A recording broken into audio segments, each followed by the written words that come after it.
Welcome to the ceremonial kickoff for the 2023 Bags of Blessing implemented by the GT Foundation and Metrobank Foundation in partnership with Caritas Philippines and with the support of GT Capital, Metrobank, the Armed Forces of the Philippines, and Philippine National Police. Let us meet your hosts, Ms. Andre Rose Di Buncho and Mr. Eric Justin T. 新年好 Happy Chinese New Year to everyone. I am Andre Di Buncho. And I'm AJT. We are delighted to welcome everyone to this morning's ceremony as we kickstart the nationwide implementation of the 2023 Bags of Blessing. That's right, AJ. The excitement is indeed rubbing off on us as we not only welcome the year of the water rabbit, but also celebrate the 11th year of implementation of gift-giving tradition. I'm sure we are not the only ones excited to see what's in store for us this year. For our kickoff, we are live on Facebook via the GT Foundation and Metrobank Foundation pages. Follow our pages to capture some moments of today's event and leave your comments on the live stream. For those who would like to share on their personal social media accounts, please use the hashtag 2023 Bags of Blessing so we can see your posts. Before we proceed with the program, we would like to take a moment to recognize our guests who are joining us online today. Mr. Alfred V.T., President, GT Foundation, Trustee, Metrobank Foundation. Mr. Aniceto M. Sobrepeña, President, Metrobank Foundation, Inc., Executive Director, GT Foundation, Inc., Caritas Philippines Representative. Mr. Arthur V.T., Chairman, Metrobank Group. Mrs. Mary V.T., Mrs. Anjanette T. Di Buncho, Ms. Alessandra T., and other members of the T family. Our dear Metrobank branch managers nationwide, Caritas Philippines site coordinators, PNP officials, AFP officials. Thank you again to all our guests for making time to join us today. Personally, I feel honored to host this year's virtual kickoff with Andrea. In the past, we used to join the on-site kickoffs and distribution of bags. Do you remember those times? It feels nice to reminisce. I can remember the smiles during those activities. Now that we look back on it, we can see how this program has evolved over time but has sustained its main objective. That is, to provide food aid to families. For GT Foundation, welcoming the Chinese New Year comes the annual opportunity to share joys through the Bags of Blessings. The late Dr. George SKT believed that the occasion can be made more meaningful when you reach out to others, transforming the angpaos or red envelopes to becoming bags full of goods. To everyone watching this morning, we're pleased to announce that BOB has touched the lives of 108,000 families nationwide since 2011. Despite the challenges in the past 2 years, the program continued to extend this unique Chinese New Year celebration across different regions through the distribution of food packages. Throughout changes and turning of the calendar into a new year, BOB will continue to reach more families. Last year, we celebrated over a decade of Bags of Blessing. Let us watch this video and look back on what transpired in 2022, as well as the many milestones of the program in spreading cheers and hope to families.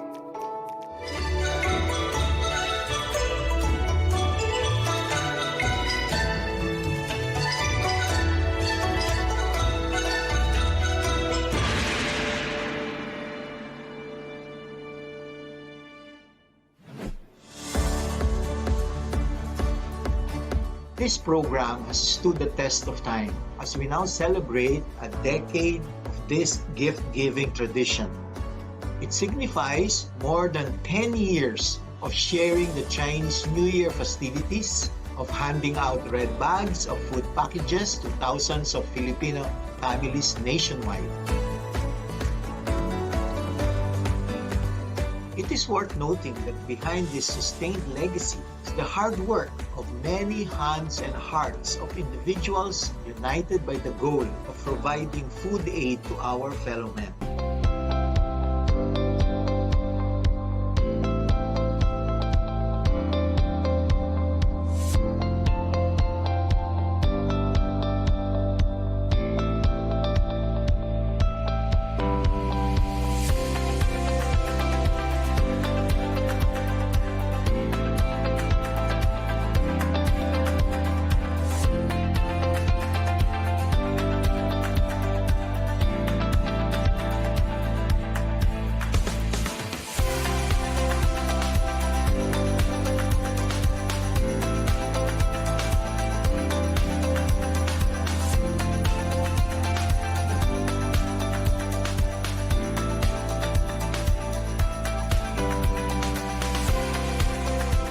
it's wonderful that yung mga corporation at mga tao na may kaya, gusto nilang ibahagi yan. Pero yung pandemic ay nakikita natin na sama-sama tayong dito. Sana lalabas yung isang pananaw ng isang lipunan tulad ng sinabi sa Biblia sa Deuteronomy, "Let there be no poor among you." Ako po ay isang mother of 4 at ang asawa ko po ay isang construction worker lang po. Sa dami pong laman ng bags of blessing, siguro po makakatulong na to sa amin sa halos isang linggo o ilang araw na makakatawid paggutom na para sa pamilya namin. Siyempre naman masaya kasi nabigyan tayo ng suporta.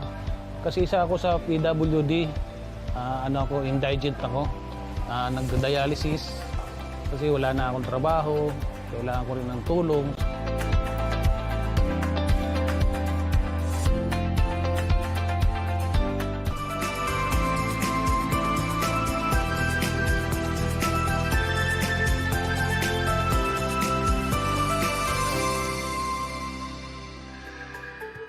It's nice to see the moments that are captured in the video. Last year was really eventful. Not only that, it also gave us a glimpse of how BOB upholds the philosophy of paying it forward. Inspired by the program's founder itself, the late Dr. George S.K.T. Indeed, it's important that we commend everyone who has contributed in sustaining this tradition, no matter the challenges. That's why at this juncture, I would like to invite the man who has joined the BOB since the beginning and championed its mission. Here to deliver his welcome remarks, may I call on GT Foundation Executive Director and Metrobank Foundation President, Mr. Aniceto Chito Sobrepeña. Our partners from Caritas Philippines, the Philippine National Police, and the Armed Forces of the Philippines, colleagues from the Metrobank Group and GT Capital Holdings, members of the Chinese Filipino community, and everyone joining us today. Xin Yan Hao, or a prosperous New Year to all of you. The Year of the Water Rabbit greets us with the promise of beginnings. This new year brings forth the anticipation of prosperity and good fortune. With this comes our excitement to kick off the 2023 Bags of Blessing, which is GT Foundation's annual gift-giving tradition. Today's virtual gathering is a vibrant demonstration of our drive to reclaim joy and hope, especially as we are dusting off ourselves from the challenges of the past years. The familiar warmth and cheers are inching their way in our daily lives again and knocking on our doors. The Lunar New Year celebration inspires us to offer each other well wishes and fill our surroundings with red and gold. Amid these festivities, we are reminded of the importance of fellowship and solidarity. GT Foundation and Metrobank Foundation joined the celebration by leading the nationwide distribution of food packages to indigent sectors through our Bags of Blessing. This year, we will once again reach out to 10,000 families. We sustain this tradition energized by the auspicious and peaceful energy that the water rabbit brings. The rabbit bounces back from the hardships and leaps into action. Bags of Blessing strives to spread the same message, that in the face of crisis, we turn to hope as our fuel and response. We can help each other out in getting through the rough patches. Circumstances may have changed, but the heart for community that animates the Bags of Blessing tradition remains steadfast, like the water rabbit that embodies endurance and resolve. Behind this over a decade legacy of our founder, Dr. George S.K.T., is the hard work of individuals united by the goal of providing food aid to our fellow men. This time for Thanksgiving reminds us that we are all gifted to give, and we can rejoice in lifting each other up. It is in sharing that we reinforce our strength as one community. As we ring in the Chinese New Year, may hope and compassion be in abundant supply. As we hold reunions and feasts, may we be able to share the gifts of care with our brothers and sisters. And as I end, I recall our BOB tagline, Beyond Festivity, Generosity. Thank you, Mr. Sober Peña, for those comforting words.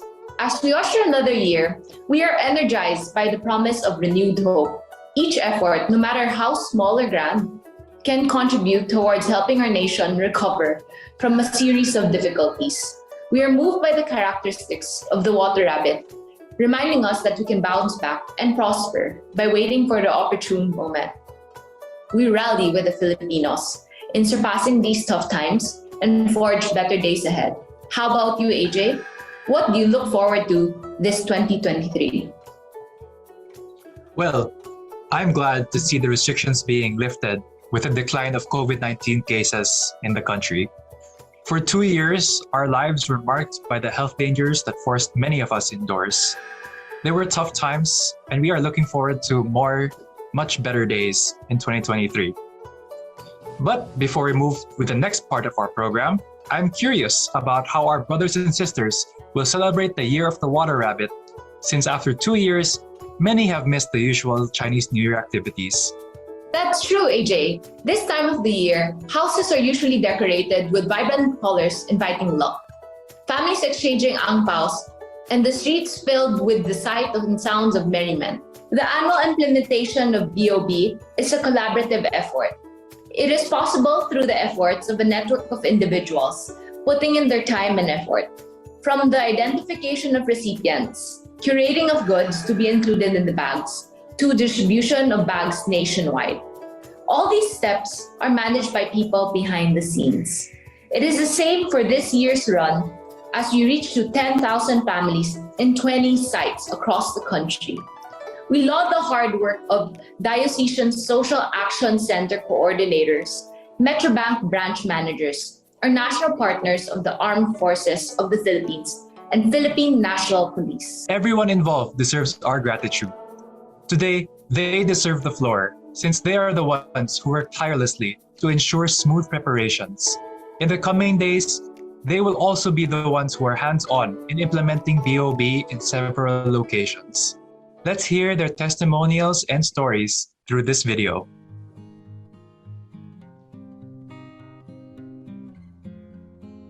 Ang Bags of Blessings ay pamamahagi ng biyaya ng Metrobank Foundation at GT Foundation sa mga mamamayan na mahihirap sa buong Pilipinas. Ito ay ang pamamaraan na tinatawag din nila na giving back ng mga biyayang kanilang tinanggap kung saan isinasagawa taon-taon. Inilunsad nila ito noong 2011 po at patuloy na ibinabahagi ang kanilang biyaya sa 10,000 families sa buong panig ng ating bansa. Hi, I'm Mary Ann Kalimbahin, the branch head of Metrobank Rosario Cavite branch and the Metrobank Action Officer for General Trias City, Cavite. Kung Bags of Blessing, ito po, it's a way of giving back to the community. Sineselebrate po yan yearly through the Metrobank Foundation and GT Foundation and the Metrobank Group of Companies. It is a way of sharing yung blessing po na na-receive natin to the less fortunate.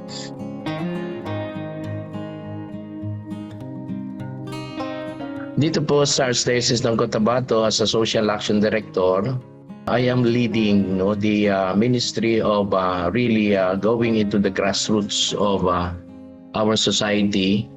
As a ministry, I am leading again this project so that more or less we can share these Bags of Blessings, not only among the Christian community in the case of the Archdiocese of Cotabato, but we are even sharing this one, expanding our sense of ministry among the tribe people. And when I talk about the tribe people, it involves the Muslim, the IP, and the Christian communities. Ang aming parokya ay bumuo ng isang team upang maging katuwang ko sa pamamahagi ng Bags of Blessings at maiparating ito sa ating mga kasamahan dito sa aming lugar, sa mga hirap at higit na nangangailangan sa aming lugar at karating lugar. My role as a Metrobank Action Officer is in charge of the coordination of the distribution of bags of blessings with our Caritas partners, AFP and PNP personnel. At the same time, the hauling and distribution of goods from our Robinsons partner stores.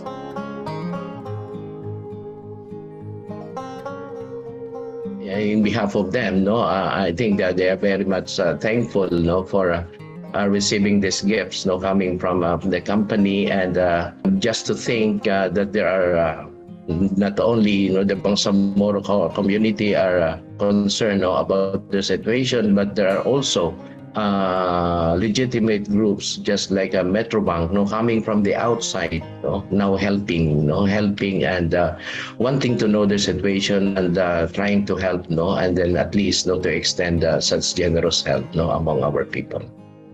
It's always a great feeling po to be able to help others. Kumbaga, di ba, we are being blessed, so that's why we have to make ourselves to be a blessing to others po. Actually, I am privileged to be a part of this Bags of Blessing, which is conducted annually by Metrobank Foundation, at the same time the GT Foundation.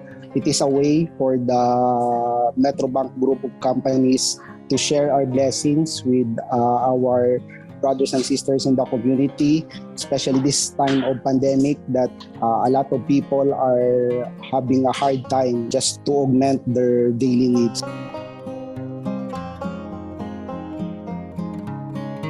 Ngayong Year of Water Rabbit, naway tuluyan na mawala sa atin ang pandemyang kinakaharap ng ating bansa at maibsan ang kahirapan. Isang magandang kalusugan, matiwasay na pamumuhay para sa aking pamilya at sa ating lahat. Maraming salamat po sa Metrobank Foundation at GT Foundation sa patuloy ninyong pagtulong sa ating mga mamamayan na mahihirap. At gayon din po, maraming salamat po sa Caritas Philippines bilang daluyan ng programang ito. God bless us all. Those are inspiring testimonials. It is heartwarming to see the outpour of support for this gift-giving tradition. Imagine, 20 sites nationwide will have their local distribution of bags. With the scale and coverage of BOB, we're thankful for the opportunity to collaborate with Caritas Philippines and our Metrobank Action Officers.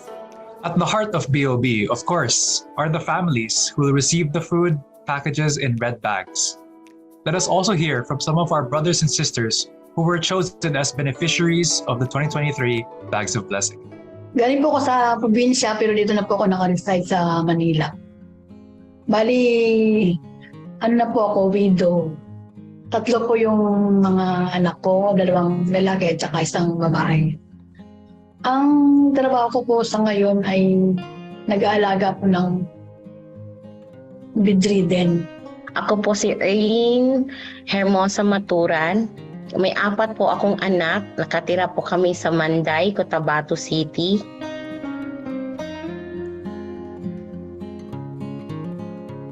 Malaki po ang itutulong nito sa amin dahil kuminsan po ay kulang po kami sa aming mga financial, kaya malaking may tutulong po talaga po ng Bags of Blessings na po ito na inyong may bigay sa akin. Kaya malaki rin po ngayon sa salamat sa inyong may babahagi na ito po sa aming buong pamilya. Saka sa iba pa pong nangangailangan.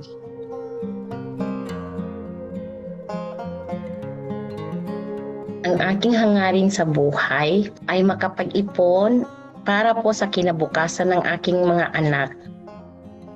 Isa po akong labandera at on-call po na paglilinis ng bahay. Ang trabaho po ng asawa ko ay construction worker. Nagtutulungan po kami.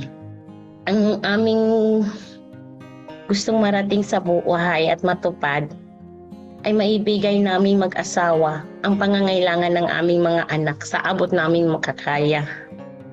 at mapatapos po sila na sa kanilang pag-aaral.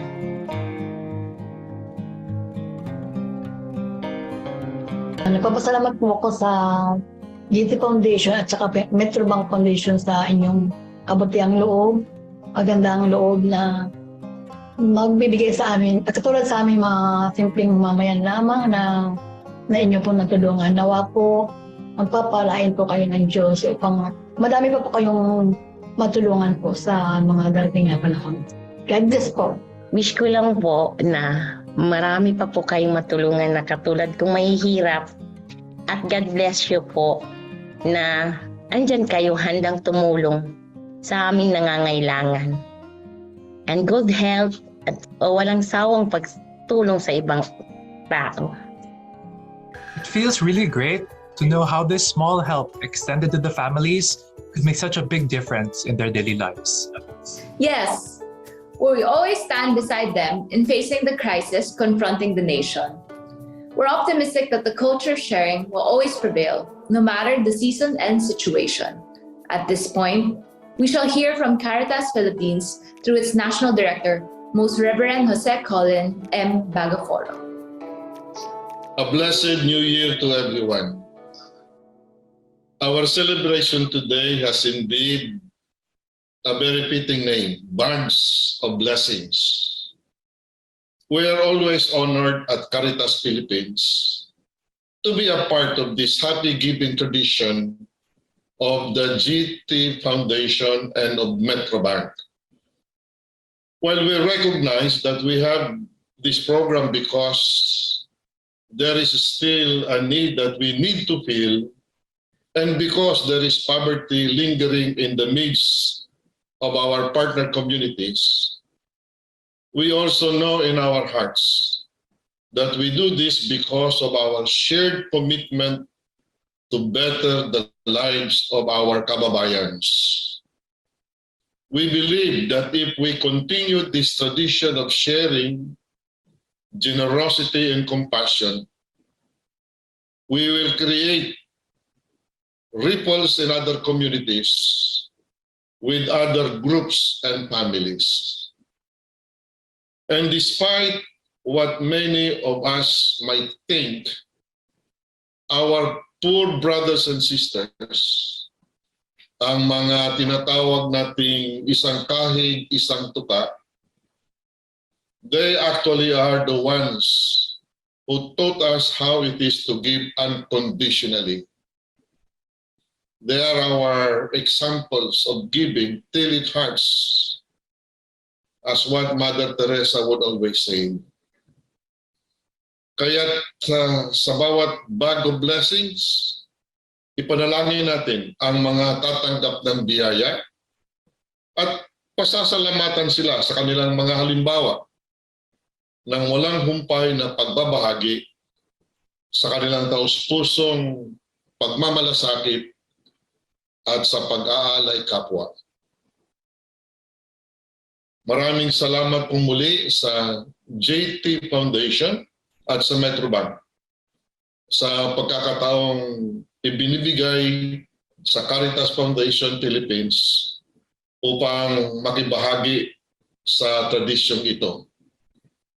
Bags of Blessings. Mabuhay po kayo at pagpalainawa kayong lahat ng maawaing may kapal. Thank you, Bishop Bagaforo. Caritas Philippines has truly been instrumental in our yearly mission to distribute food packages to thousands of families as part of GT Foundation's unique way of celebrating Chinese New Year. We are blessed to share the mission of spreading joy and hope to our brethren.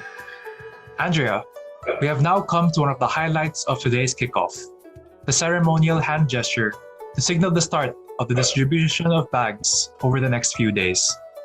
To everyone, you may join us in performing the hand gesture called the fist and palm salute. This is traditionally done during the Chinese New Year as a symbol to greet each other and hope for prosperity. And here to wish everyone prosperity this coming year, let's all watch our partners in BOB do the fist and palm salute.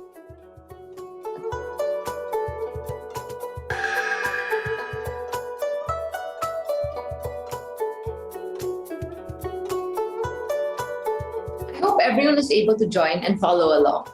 We hope the joyful energy reached our viewers from different parts of the country. This gesture also goes back to the beginning of Bags of Blessings in 2011. This is a reenactment of the courtesy call made by the late Dr. T to then Chinese ambassador to the Philippines, Liu Tianchao, to talk about how excited he is for this new project to celebrate the Chinese New Year meaningfully. And we now come to the end of today's ceremony. On behalf of the GT Foundation and Metrobank Foundation, we thank our esteemed guests, BOB principals, and everyone joining us today for their support of the program. BOB has endured for more than a decade already, and this feat is possible because of your enthusiasm to reinforce the value of giving back to our fellow men. The 2023 Bags of Blessings will begin today and for the duration of February. With this program, we wish to deliver joy across different regions. May the culture sharing energize us and revive our optimism for the years ahead. Please tune in to GT Foundation and Metrobank Foundation's Facebook pages as we post updates of the 2023 Bags of Blessings in the coming days. Again, I am Anja Dibunshaw. And I'm AJT, your masters of today's kickoff ceremony. Xin Nian Hao. And a happy Chinese New Year. The 2023 Bags of Blessings officially begins.